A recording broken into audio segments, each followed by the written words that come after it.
João capítulo 4, versículo 4, abra sua Bíblia, mas também abra o seu coração, amém, igreja? O texto começa falando acerca de Jesus. João 4 diz o seguinte: era-lhe necessário passar por Samaria. Assim chegou a uma cidade de Samaria chamada Sicar, perto das terras que Jacó dera a seu filho José. Havia ali o poço de Jacó. Jesus, cansado da viagem, sentou-se à beira do poço. Isso se deu por volta do meio-dia. Nisso veio uma mulher samaritana tirar água.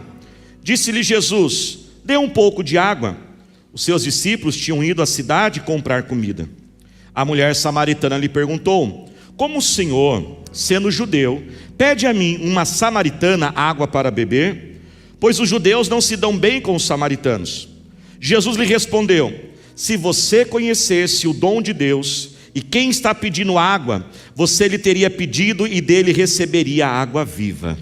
Disse a mulher: o Senhor não tem como tirar água, e o poço é fundo. Onde pode conseguir essa água viva? Acaso o Senhor é maior do que o nosso pai Jacó, que nos deu o poço, do qual ele mesmo bebeu, bem como seus filhos e seu gado? Jesus respondeu: quem beber dessa água terá sede outra vez, mas quem beber da água que eu lhe der, nunca mais terá sede. Ao contrário, a água que eu lhe der se tornará nele uma fonte de água a jorrar para a vida eterna. A mulher lhe disse: Senhor, dê-me dessa água para que eu não tenha mais sede, nem precise voltar aqui para tirar a água. Ele lhe disse: vá e chame o seu marido e volte. Não tenho marido, respondeu ela. Disse-lhe Jesus: você falou corretamente dizendo que não tem marido. O fato é que você já teve 5, e o homem com quem agora vive não é seu marido. O que você acabou de dizer é verdade. Disse a mulher: Senhor, vejo que é profeta. Versículo 24, Deus é espírito e é necessário que os seus adoradores o adorem em espírito e em verdade. Vamos para o versículo 27. Naquele momento os seus discípulos voltaram e ficaram surpresos ao encontrá-lo conversando com uma mulher. Mas ninguém perguntou o que quer saber ou por que está conversando com ela. Então, deixando o seu cântaro, a mulher voltou à cidade e disse ao povo: venham ver um homem que me disse tudo o que tenho feito. Será que ele não é o Cristo? Então saíram da cidade e foram para onde ele estava. Enquanto isso, os discípulos insistiam com ele: mestre, come alguma coisa. Versículo 39, muitos samaritanos daquela cidade creram nele, por causa do seguinte testemunho dado pela mulher: ele me disse tudo o que tenho feito. Assim, quando se aproximaram-se dele, os samaritanos insistiram em que ficasse com eles, e ele ficou 2 dias, e por causa da sua palavra muitos outros creram. E disseram à mulher: agora cremos, não somente por causa do que você disse, pois nós mesmos o ouvimos, e sabemos que este é realmente o Salvador do mundo. Diga glória a Deus. Diga bem forte comigo assim: nesta noite, o amor de Deus, diga, o amor de Jesus, ele me encontra. E eu quero, irmãos, falar nessa noite sobre esse tema: quando o amor do Senhor, ele nos encontra.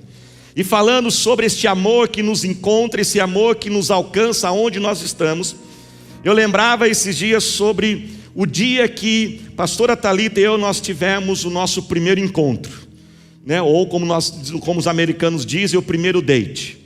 Pastora Thalita, ela vive dizendo, irmãos, e ela já disse aqui várias vezes, que nosso primeiro encontro, eu me atrasei mais de 4 horas no nosso primeiro encontro. E eu disse que um dia eu ia contar o outro lado da história, porque toda a história tem 2 lados. Então hoje, agora vocês vão ouvir, irmãos, a minha versão. Presta atenção nisso. Veja bem, pastora Thalita, irmãos, nós fomos nos conhecer em Dallas, Texas, nos Estados Unidos. Eu de Sorocaba, ela de Osasco. Nós crescemos na igreja, filhos de pastores quadrangulares, chegamos a estar em mesmos congressos de jovens e adolescentes, mas nós nunca nos encontramos. E fomos nos encontrar nos Estados Unidos. Ali, irmãos, quando eu vi a pastora Thalita pela primeira vez, foi amor à primeira vista, foi assim mesmo. Eu lembro o dia, eu lembro o local, eu lembro o horário, irmãos, e ali eu já fiquei apaixonado, olhei para ela e falei: só namoro, só amizade não vai dar certo, eu vou namorar essa moça. E aí nós começamos a nossa amizade. E agora eu precisava então saber também se ela também estava afim de mim, né, irmãos? Precisava ver se era correspondido, porque eu já estava apaixonado no primeiro dia, né? E aí, irmãos, nós começamos a amizade, passaram-se alguns meses. E aí, irmãos, teve um dia que nós tivemos nosso primeiro encontro. Presta atenção. Veja bem, irmãos, o que aconteceu. eu como homem, né, o homem tudo é meio desligado, o homem sempre é mais calmo, né? Eu cheguei para ela e falei assim: olha, eu vou ter que sair e resolver algumas coisas, hoje à noite vamos tomar um sorvete? Irmãos, para mim era só um sorvete, era tudo que nós íamos fazer, sair e tomar um sorvete. E aí, irmãos, eu saí resolver algumas coisas, só que quando eu fui resolver aquilo, teve um acidente, graças a Deus eu não estava no acidente, mas teve um acidente na estrada, e eu fiquei, irmãos, mais de 4 horas naquele acidente, travou tudo, parou tudo, e eu cheguei, irmãos, 4 horas depois. E quando eu chego, irmãos, aquela mulher, ela estava toda produzida. Ela tinha ido no salão, e fez o cabelo, e fez a mão, e fez o pé, e colocou roupa nova, e toda maquiada. Só que, irmãos, ela pensou que eu tinha furado no encontro, e ela já tinha chorado, já estava assim toda a maquiagem assim escorrendo. É verdade, irmãos. Porque sabe o que aconteceu, irmãos? As colegas de quarto da pastora Thalita eram americanas. E os americanos têm esse negócio do primeiro date, né? o primeiro encontro. Então elas pensaram assim: nossa, ele te chamou para tomar um sorvete. É um encontro, né? Por isso, irmãos, que nós temos essa divergência de hoje até hoje. Passaram já 21 anos, para ela foi o primeiro encontro, mas para mim foi só um sorvete, viu, irmãos? Então, né? E aí, por isso que a gente tem essa divergência. Mas a divergência é só, irmãos, se foi sorvete ou foi o primeiro encontro. Mas, irmãos, a certeza que eu tenho que eu amo você, minha gatinha. Depois de 21 anos, continuo apaixonado, viu? Né? E assim, irmãos, nós temos encontros na nossa vida. Na nossa vida, na nossa jornada, nós passamos por momentos onde nós encontramos pessoas que mudam a nossa história. Nem sempre, claro, um encontro romântico. E se tem alguém, irmão, se tinha alguém que era especialista, que quando encontrava alguém, a sua história mudada, esse alguém era o Senhor Jesus. Toda pessoa que encontrava Jesus não ficava mais a mesma. E se você hoje tiver um encontro com Jesus, eu posso dizer para você, você não será mais o mesmo. Porque quem encontra o Senhor Jesus, irmãos, é inundado pelo seu amor. E esta é a minha oração, que o amor de Jesus possa te encontrar hoje. E a Bíblia diz então sobre a história dessa mulher, que num dia comum, um dia ordinário, tranquilo, aonde ela acordou pela manhã, organizou e planejou o seu dia. Aquele era para ser mais um dia qualquer. Enquanto que domingo passado Deus ministrou para nós sobre uma mulher que foi até Jesus. Você lembra da pregação semana passada? Uma mulher que foi até Jesus no meio da multidão. Agora essa história é praticamente, quase totalmente o oposto. A Bíblia diz que essa mulher, ela vai tirar água no poço. Mas alguns detalhes começam a chamar a nossa atenção. Primeiro detalhe, essa mulher vai tirar água no poço ao meio-dia. Quem tira água ao meio-dia? No pior horário do dia, no dia que o sol é mais forte. Por que ela vai tirar água no poço nesse horário? Quando você continua vendo a história, você vê que muito provavelmente essa mulher vai tirar água ao meio-dia, porque ela não quer ser vista por ninguém. Muito provavelmente era uma mulher envergonhada, muito provavelmente era uma mulher mal falada. Então ela vai até aquele poço para tirar água. Mas a Bíblia diz que quando ela vai até o poço, alguém já estava lá na beira do poço. Quem estava lá, igreja? Jesus. Jesus que decidiu por conta própria passar por Samaria. Veja bem, para a gente entender essa história, nós temos que ler um pouquinho da geografia ali do território de Israel. O território de Israel nos tempos de Jesus, irmãos, era dividido praticamente em 3 partes. Ao sul, Jerusalém; no meio, Samaria; ao norte, a Galileia. A Bíblia diz que Jesus está no sul em Jerusalém e ele precisa ir até a Galileia. Ou seja, ele tem que atravessar Samaria. Mas havia um costume que os homens, principalmente os homens mais religiosos, ortodoxos, eles não passavam pelo território de Samaria, irmãos. Olha o absurdo. Porque eles consideravam os samaritanos um povo inferior, um povo pecador, e eles se afastavam tanto dos samaritanos, eles tinham tanto preconceito dos samaritanos, que nem passar na terra deles eles não passavam. Eles chegavam a dar uma volta de dias, a viagem deles aumentava em dias, porque viajavam a pé, só para não passar por Samaria. Mas a Bíblia diz que Jesus, ao sair de Jerusalém e ir para a Galileia, ele atravessa Samaria. E ao atravessar a Samaria, ele chega até um poço. Aqui nós podemos ver toda a humanidade de Jesus. A Bíblia diz que Jesus está cansado da viagem. Jesus está cheio de terra, cheio de poeira. Jesus está com sede. Por quê, irmãos? Presta atenção, Jesus era 100% Deus, mas também era 100% homem. Jesus então chega, encosta naquele poço, e os discípulos então vão para a cidade buscar água e comida. Enquanto então Jesus está ali descansando naquele poço, a mulher então chega. E ela se depara, o que esse judeu está fazendo aqui? Ela já começa a achar estranho, judeus não passam pela nossa terra. Alguma coisa começa já a mexer nela, dentro dela, ela começa a ficar curiosa. A Bíblia então diz que Jesus começa a conversar com ela. Jesus começa a dar atenção, Jesus começa a ouvi-la. Jesus percebe ela, dá atenção para aquela mulher. Ela começa a ficar ainda mais intrigada e fala assim: o que está acontecendo? Os judeus não passam por aqui, homens nem conversam com a gente, e o Senhor está conversando comigo, o Senhor está me dando atenção. Jesus vai quebrando as resistências no coração daquela mulher. Jesus vai quebrando todos os paradigmas que envolvem aquela mulher. Jesus então pede água para ela. Algo que para a cultura daquela época é como se um homem se rebaixasse. Um homem pedir algo por uma mulher, ainda samaritana. Ele diz: mulher, me dá um pouco de água. Ela fica toda confusa. Quem é você? Eu nunca vi alguém como você. Com certeza ali, irmãos, a ternura e o amor de Jesus já começam a emanar. Aquilo começa já a conquistar aquela mulher. Enquanto então ela está pegando água, Jesus ainda puxando papo com ela, falou assim: viu, deixa eu falar um negócio para você. Está vendo essa água aí que você está pegando? Você sabia que eu tenho uma água que se você tomar você nunca mais tem sede? A mulher pensa: uau, que água mágica é essa? Primeiro que ela fica confusa, ela fala: mas cadê o balde? Não estou vendo um jarro nenhum. Não, olha, eu tenho uma água, se você tomar dessa água você nunca mais tem sede. Então ela diz: por favor, Senhor, me dá essa água, porque se eu tomar dessa água que eu nunca mais vou ter sede, o Senhor vai me evitar um trabalho, eu nunca mais preciso voltar aqui. Jesus falou assim: vamos fazer o seguinte, antes de eu te der a água que você toma e você nunca mais tem sede, vai chamar o seu marido. E ela diz: eu não tenho marido. E aí então Jesus começa a revelar a vida daquela mulher. E Jesus diz: olha, é verdade, você não tem marido, porque esse com quem você está casado, esse com quem você está junto não é seu marido. Você já teve 5 e você já está com esse 6º. Então ela diz: eu vejo que o Senhor é profeta. Veja bem, irmãos, quando Jesus revela as nossas falhas, os nossos erros, não é para revelar, para julgar e nos acusar, mas é para mostrar que Ele nos conhece. E Ele sabe o que a nossa vida, Ele sabe o nosso bastidor, Ele sabe tudo aquilo que nós estamos passando. A Bíblia então diz que aquela mulher impressionada com Jesus, depois a conversa se estica um pouco mais, estou encurtando aqui, ela vai até a cidade, e ela chama a cidade. Irmãos, isso deve impressionar você. Por quê, pastor? Veja bem, é uma mulher que tem uma reputação frágil, uma mulher que é mal falada. Aquela mulher consegue convencer uma cidade inteira. Sabe o que isso mostra para nós? Que aquela mulher tinha um grande potencial, um potencial de persuasão, um potencial de convencimento. Aquela mulher, irmãos, eu imagino que se fosse vendedora, seria igual aqueles vendedores. Sabe aquele vendedor que você conhece que fala assim: esse vendedor vende até areia no deserto?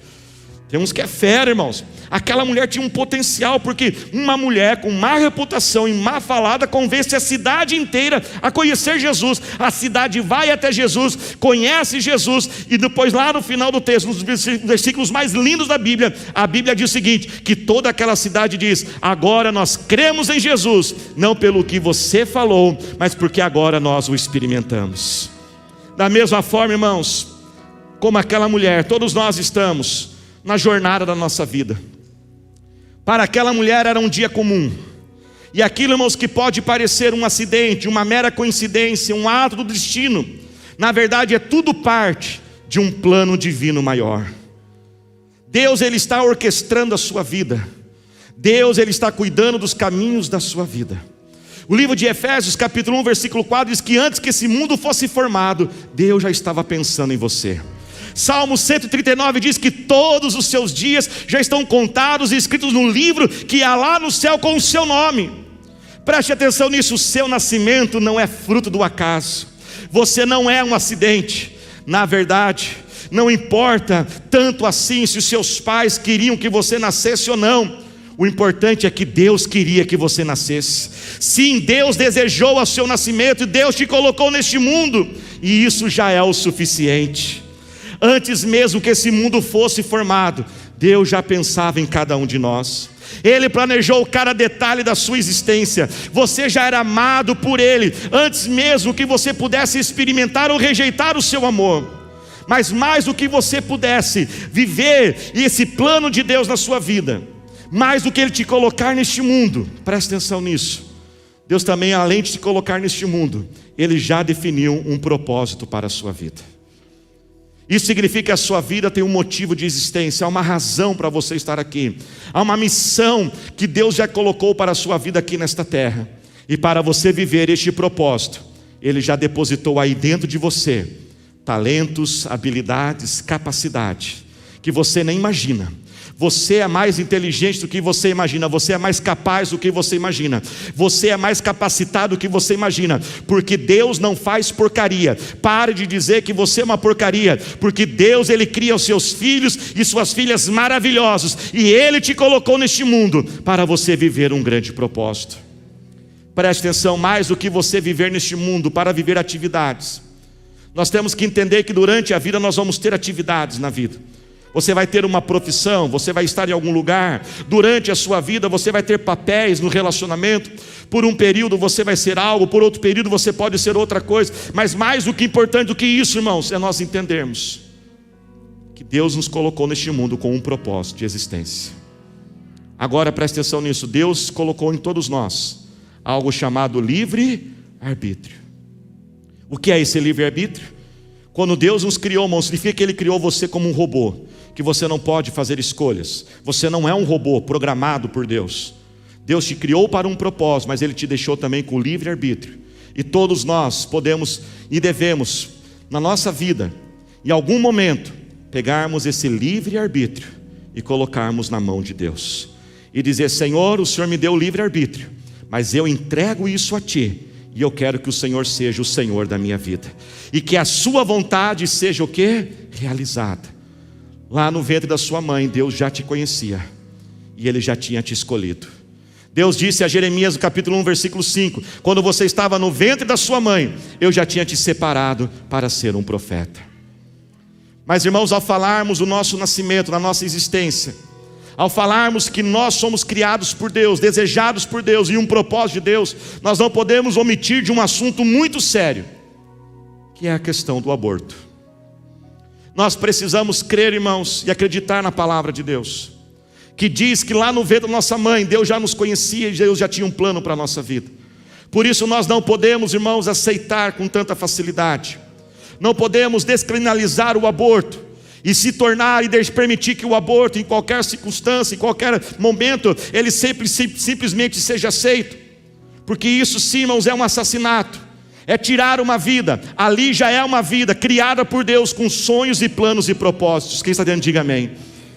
Eu sei, irmãos, que nós temos algumas leis que já nos dão algumas situações, num caso de um estupro, num caso de má formação, mas nós não podemos, irmãos, permitir que simplesmente qualquer pessoa, por qualquer motivo, decida: eu não quero ter esse filho, então eu vou abortá-lo.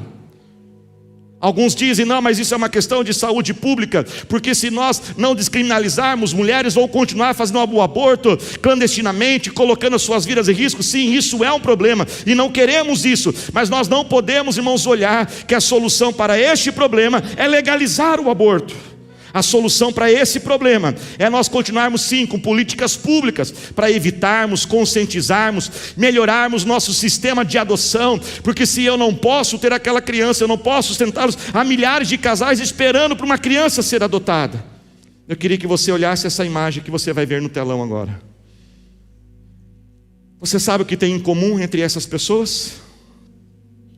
Steve Jobs, o fundador da Apple, Justin Bieber, Celine Dion, uma das maiores cantoras, Stephen Curry, um dos maiores jogadores de basquete de todos os tempos, Andrea Bocelli, Cristiano Ronaldo, que não está aí nessa foto. Mas você sabe o que tem de comum entre essas pessoas? Todas essas pessoas, quando elas estavam no ventre da mãe delas, as suas mães tentaram ou cogitaram o aborto. Mas Deus interviu, Deus colocou alguma pessoa, Deus falou com essas pessoas, com essas mães. E se essas pessoas tivessem sido abortadas, nós não teríamos essas pessoas.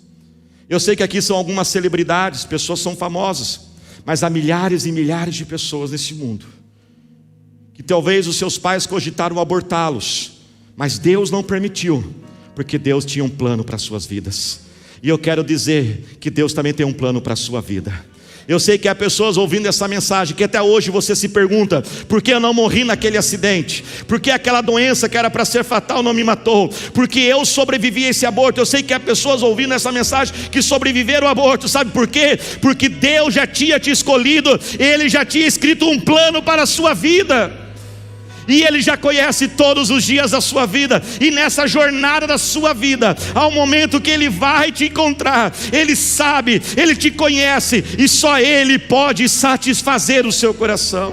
Quando Jesus disse: eu tenho uma água, e esta água que eu der, quem toma dela nunca mais tem sede. Jesus não falava de uma sede física, Jesus falava de uma sede emocional, de uma sede interior. Sabe, igreja, quando Deus criou você, Deus criou a cada um de nós, Deus já colocou dentro de cada um de nós um espaço que pertence somente a Ele, algo que é aquele lugar que é reservado para Ele. E o ser humano está tentando buscar preencher esse espaço, ele está em busca disso, ele está em busca de tentar preencher esse vazio. Para aquela mulher eram maridos. Por que sexto marido? Porque ela olhou para um e disse: esse vai me satisfazer. Ela olhou para o segundo e disse: não, esse vai me fazer feliz. Ela olhou o terceiro, o quarto, o quinto, o sexto. Ela estava na tentativa, na busca. Veja bem, pastor, então é errado nós termos relacionamentos? É errado a gente ter marido? Misericórdia, não fala isso não, irmãos, minha esposa está aqui. Não é errado, mas nós temos que entender, presta atenção nisso, que cada pessoa que você tem na sua vida, que te ama, que é importante, um pai, uma mãe, um filho, eles não poderão satisfazer o seu interior. Eu amo a minha família, eu sei que a minha família me ama, e é um amor muito especial, é um amor que mexe demais comigo. Mas igreja, eles não poderão. O que você está tentando buscar para encher aí esse espaço aí dentro? Aquela mulher foi relacionamentos. Outros estão em busca do dinheiro e dizem: não, porque quando eu tiver 1 milhão, aí eu fico mais em paz na vida. E quando o 1 milhão chegar, você vai querer ter o 2. Outros dizem: não, o que vai trazer felicidade na minha vida é eu conhecer este mundo, e conhece um país e conhece outro. Outros vão para os prazeres desse mundo, outros vão para algumas coisas até mais pesadas e erradas, como drogas e bebidas. Outros vão para um sucesso profissional, quando eu tiver aquele cargo, quando eu tiver outro. Mas deixa eu te dizer, nada poderá satisfazer o seu interior, porque só Jesus é esta água da vida que faz e satisfaz o nosso ser. Conta-se a história que certa vez uma criança chegou para o pastor da igreja e falou assim: pastor, eu quero recitar um versículo da Bíblia na frente da igreja inteira. O pastor ficou meio assim: será que eu deixo ou não deixo? Até que ele deixou. E aquela menininha então pegou o microfone na frente da igreja inteira e disse: igreja, paz seja convosco, porque ela é quadrangular, né, gente, nessa história. E aí então diz: eu quero recitar o Salmo 23, versículo 1. E ela então, que treinou a semana inteira, disse: o Senhor é o meu pastor e nada me fartará. E a igreja deu um pouco de risada, assim como vocês deram. O pastor percebeu que ela ficou um pouquinho triste assim, porque ela errou na palavra. O pastor chama aquela menina e diz: olha, gente, ela errou no português. Não era faltará, não era fartará, era faltará. Mas deixa eu dizer algo para ela. Apesar de ela ter errado no português, ela acertou na teologia. Porque quando a palavra de Deus diz: o Senhor é o meu pastor e nada me faltará, ela não está dizendo que nós teremos todas as coisas. O que ela está dizendo é que quando Jesus me satisfaz, eu não sinto falta de nada. Você pode se colocar de pé glorificando ao Senhor Jesus? Quando, irmãos, nós não temos essa água da vida, preste atenção nisso, nós não temos limites. Estamos a toda hora em busca daquilo que então vai preencher esse nosso coração. E nos aventuramos em negócios e relacionamentos, e vamos a cada um deles quebrando a cara, se machucando, se ferindo. Quem está entendendo, diga amém. Quando nós, irmãos, não estamos satisfeitos em Jesus, começamos a exigir das pessoas aquilo que elas não podem dar para nós. Por isso que nesta noite, a minha oração é que o amor do Senhor Jesus, Ele possa te encontrar, e que você possa receber este amor que transcende a nossa alma, que cura o nosso ser interior, que limpa a nossa vida. Jesus, Ele te encontra no meio da história da sua vida. Para você hoje talvez era um dia comum, um dia qualquer como aquela mulher, mas nesse dia, deixa eu dizer algo para você, já estava escrito por Deus antes de você nascer. E nesse dia Ele se coloca na tua frente para te dizer: eu estou atrás de você. Eu te conheço, eu sei o que você passa, eu sei o que você está vivendo, eu sei a tua lágrima, eu sei a tua dor. Quando ele diz para aquela mulher, eu sei quantos maridos você teve, ele está querendo dizer, eu conheço você, eu sei a tua necessidade. Sou eu que posso te satisfazer, sou eu que posso te completar. Quando nós organizamos o culto, irmãos, claro que nós planejamos, mas sempre deixamos, claro, uma grande margem para o Espírito Santo. Não organizamos todas as palavras, para que haja a liberdade do Espírito Santo. Eu não imaginava que a pastora Thalita iria abordar esse tema durante a oferta. Mas sabe, igreja, a vida de um crente, a vida de um crente não é uma vida sem dificuldade. Quem tem Jesus também tem dor. Quem tem Jesus também tem luta. Casais que têm Jesus também brigam. Pessoas que têm Jesus muitas vezes passam por dívidas, dificuldades financeiras. A diferença, irmãos, em nós termos Jesus não é uma vida sem lutas e sem adversidades. A essência da vida com Jesus é que, apesar de tudo isso, nós podemos atravessá-la com a alegria e a paz. Presta atenção nisso. Jesus disse: rios de águas vivas fluirão do seu interior. Olhe para cá. É de dentro para fora, não é de fora para dentro. Fora pode estar caótico, fora pode estar bagunçado. Nossa vida passa por mudanças, nossa vida se altera, nossa vida muda. Sem aqui quando nós menos imaginamos, ela passa por mudanças. Mas Ele está firme no trono dele. Nosso Deus é inabalável no seu trono. E esta água vem do nosso interior. Então, ainda que o mundo externo, ainda que ao nosso redor tudo seja tão difícil, há uma paz. Há uma paz. Você tem paz no seu interior? Há uma alegria, há uma felicidade. De vez em quando eu gosto de usar uma ilustração. Cada um de nós, irmãos, é como uma bandejinha de gelo. Essa aqui é mini. A maioria de nós, quando vamos encher uma bandejinha de gelo, de água, nós abrimos a torneira, não é mesmo? Deixamos cair em um quadradinho, e desse quadradinho vai enchendo os outros. Claro que sempre existe os dos contra, não se manifesta, para não estragar a minha ilustração. Mas Jesus é essa água que vai nos enchendo. O quadradinho do meio, sabe qual é o quadradinho do meio? O quadradinho do meio, lá no interior. O do meio é quem você é lá dentro.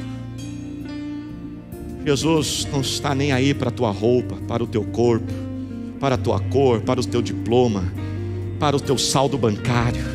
Ele não está olhando os teus erros, os teus acertos, os pecados que você cometeu na sua vida.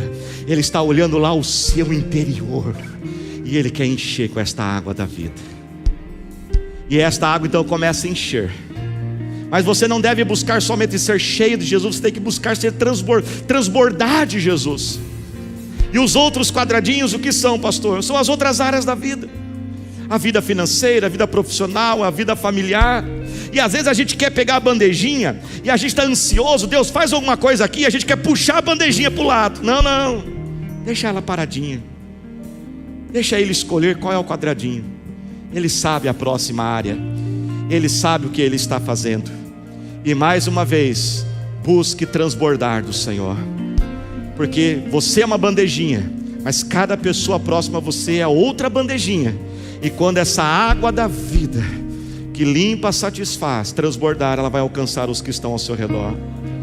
Talvez alguns aqui deixaram a bandejinha secar, e um esfriamento espiritual tomou conta da sua vida, e você hoje está seco espiritualmente. Talvez hoje você não sente mais o amor de Deus, aquela presença do Senhor. Talvez você não chora mais na presença de Jesus. Mas eu quero dizer que Jesus está aqui para trazer de novo esta água. Ele não quer uma vida seca, mas Ele quer uma vida que transborde da água da vida. Coloque a tua vida em ordem perante o Senhor. Hoje, se você secou, Se arrependa dos seus pecados, corrija as suas falhas, volte diariamente a ter um tempo de oração, de leitura da palavra de Deus, volte a estar com os irmãos em Cristo, porque o plano que Ele tem para a sua vida vai se cumprir. A obra que Ele começou, Ele vai terminar. Ele não é um Deus de obras inacabadas, Ele termina aquilo que Ele começa, e Ele tem um plano, Ele tem um sonho, e é Ele que satisfaz o seu interior. Rios de águas vivas irão fluir da sua alma. Levante as suas mãos e deixe essa água da vida te encher. Deixa Ele te encher. Diga: Senhor, estou cansado, eu não quero procurar mais, eu não quero procurar neste mundo. O Senhor é a fonte da minha vida, o Senhor é a origem, é o meu Criador.